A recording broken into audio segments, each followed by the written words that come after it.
Gaano na ho kayo katagal na nagtatrabaho bilang delivery boy sa bigasan ni Carding Veloso? Halos 2 taon na po.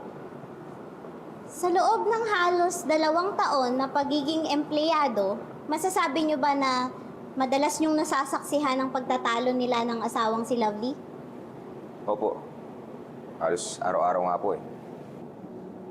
Sa mga ibang araw ng insidente na nagtatalo sila, hindi ka umawat, tama? Opo. Di po ako nakikialam kasi natatakot akong mapagalitan ni Kuya Carding. At dahil takot kang mapagalitan ng iyong amo, ganun din ang ginawa mo ng araw ng insidente. Hindi ka rin pumasok para umawat. Tama ba? Objection, Your Honor. Argumentative. The witness should not be badgered to agree with the counsel's conclusion. Your Honor, I am not badgering the witness. The question is simple. I just need to confirm na hindi siya pumasok para umawat given the history with his boss. Overruled. Please answer the question, Mr. Witness. Hindi ka ba pumasok para umawat? Pumasok po. Thank you, Your Honor. Ginoong Bangsal, ang sabi mo sa sinumpaan mong salaysay, nakita mo na pinatay ni Aling Chato si Carding. Tama? Tama po. Maaari mo bang sabihin sa amin kung paano pinatay si Carding? Hinampas po siya ng timbangan ng bigas sa ulo. Kung totoong nakita mo na hinampas ni Aling Chato si Carding sa ulo, maaari mo bang sabihin sa amin kung saang parte ng ulo siya hinataw? At ang akto ang eksaktong pagkakahampas? Ginoong Bangsal, pakisagot ho yung tanong ko. Mr. Witness, pakisagot mo ang tanong at pakidemonstrate. Uulitin ko ang tanong, Mr. Bangsal. Saang bahagi ng ulo hinataw si Carding? Di ko alam. Akala ko ba nasaksihan nyo ang pagpatay ni Aling Chato kay Carding? Opo. Kasi pagdating ko po dun sa likod ng tindahan, nakabalagta na si Kuya Carding, duguan. Tapos yung may hawak po nung timbangan ng bigas, yung tunay na nanay daw po ni Lovely. Di siya po yung pumatay. Ngunit, hindi nyo nakita ang buong pangyayari bago ang di umano'y pagpatay ni Aling Chato kay Carding. Tama ba? Opo.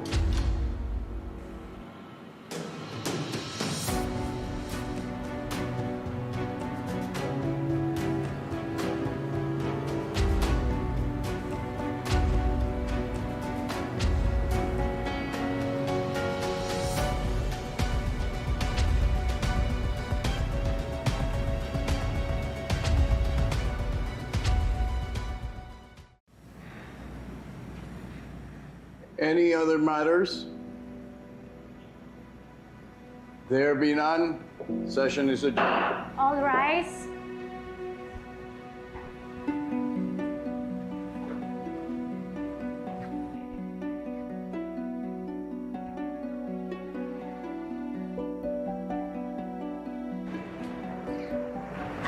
Sandali lang po, ate.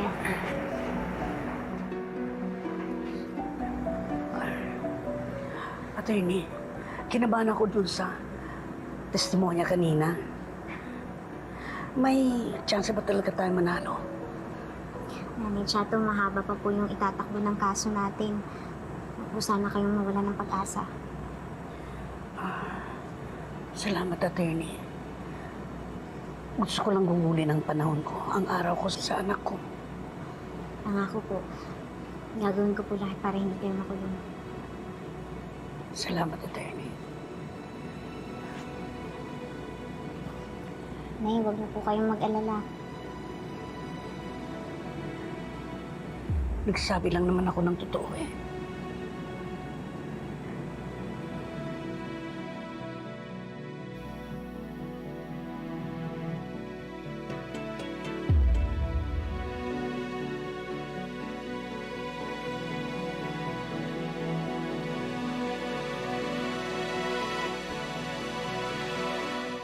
For some reason, magkakilala sila ni Lilith. And ang tawag pa sa kanya, Sir Ramir. The way she was acting was parang close silang dalawa. And si Lilith pang nagdala sa ospital. But that was close. I mean, if he wouldn't have collapsed, then you two would have already been talking. I don't know. Maybe destiny is playing with me. Maybe the universe is trying to tell me something. Like? I don't know, maybe it's a premonition na meron siyang gustong sabihin sa akin pero hindi pa ito yung time. O kaya may hindi siyang magandang sasabihin sa akin kaya wag na lang. Since when have you become superstitious? I know you so well. Maybe you're just intrigued and curious about what he's about to say. But you know, I really feel so sorry for him. Kamusta na kaya siya?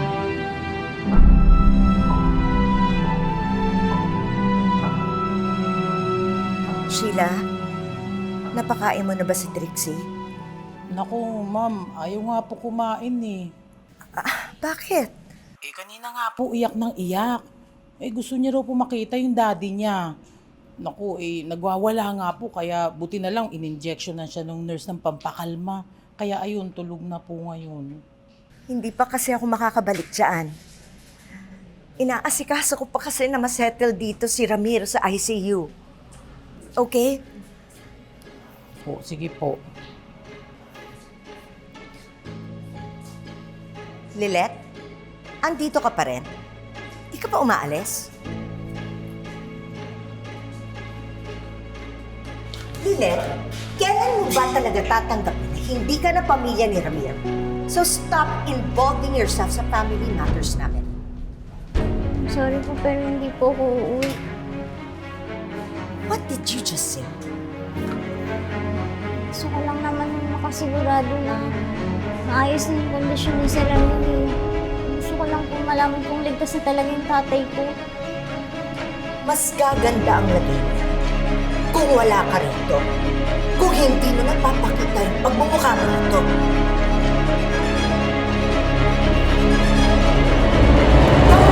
Doc!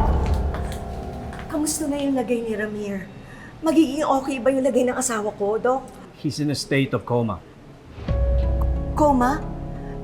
Hindi ba galing na siya sa coma? So bakit siya na-coma ulit? Hindi pa natin alam kung kailan natin magagawa ang surgery sa kanya. If his condition stabilizes, stable meaning he's able to do another operation, then pwede na natin gawin ang bypass surgery niya. Doc, makakaya ba niya yun? Maaayos ba yung kalagayan niya?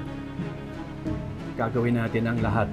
But for now, we still need to consider his neurological status, ang potential impact ng surgery sa brain niya, and the likelihood of recovery.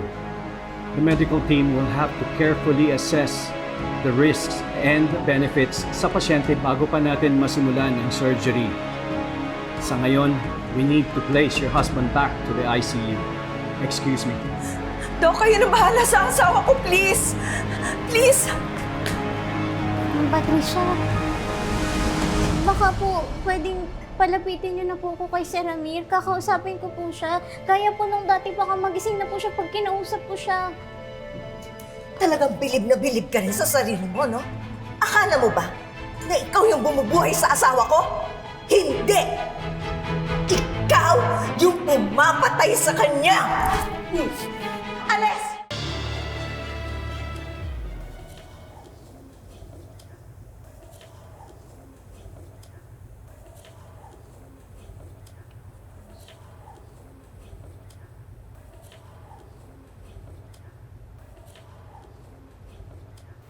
May aasikasuhin po si Atty. Matias tungkol po sa kaso niyo.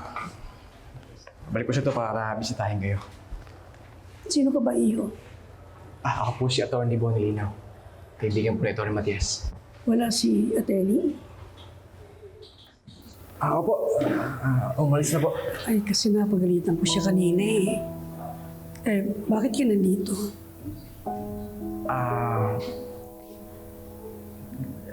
Nakakilala ko po silang guy.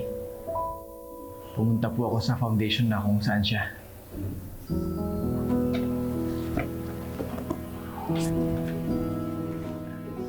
Galing po kay Langga yan.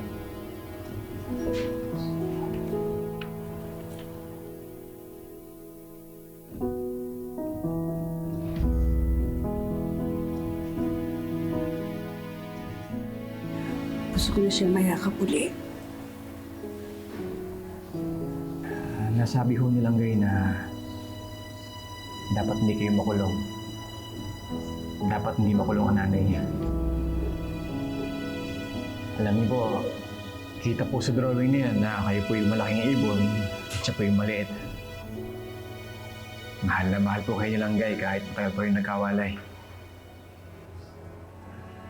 Kaya rin siguro nasabi na ayaw niya kayo makulong dahil gusto niya magkasama kayo habang buhay na malaya kagaya ng dalawang ibon na yan. Sana kami na yung dalawang ibon. At yun pinanghihinaan na ako ng loob eh. Napapansin kong nawawalan na ng kumpiyansa si Attorney Lilet sa kaso ko. Ibang-iba siya ngayon eh. Hindi ko na alam kung kakayanin pa ba niya ang kaso ko.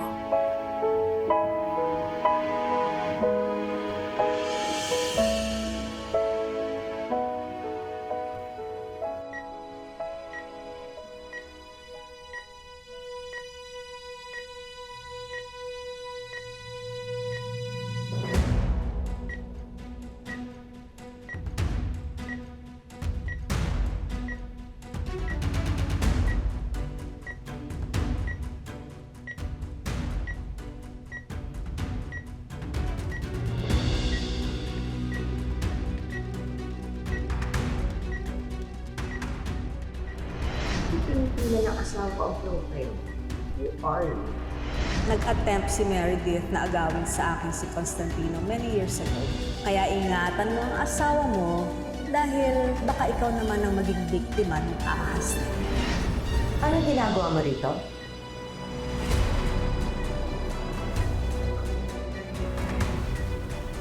I'm sorry? Nakakapagtaka lang kasi na merong isang babaeng katulad mo na bumibisita sa asawa ko habang siya ay nasa coma. I'm Meredith Simmons. Attorney Meredith Simmons. Si Lilet. Anak siya ni Meredith Simmons. So, bakit tinitingnan ng isang attorney ang asawa ko? Anong relasyon mo sa kanya? Wala akong relasyon sa asawa mo. Pero binibisita mo siya, tama? Yes. Kilala ko siya. He's an acquaintance. Let me explain. Dapat lang na mag-explain ka. Dahil nakakapagtaka na merong isang babaeng tulad mo na bigla na lang nagpakita rito. Ano ko ba ng asawa ko? I'm sorry, I didn't mean to make you feel uncomfortable. So why are you here? Is it because babae ka ng asawa ko, Attorney Meredith Simmons? Karelasyon ka ba ng asawa ko?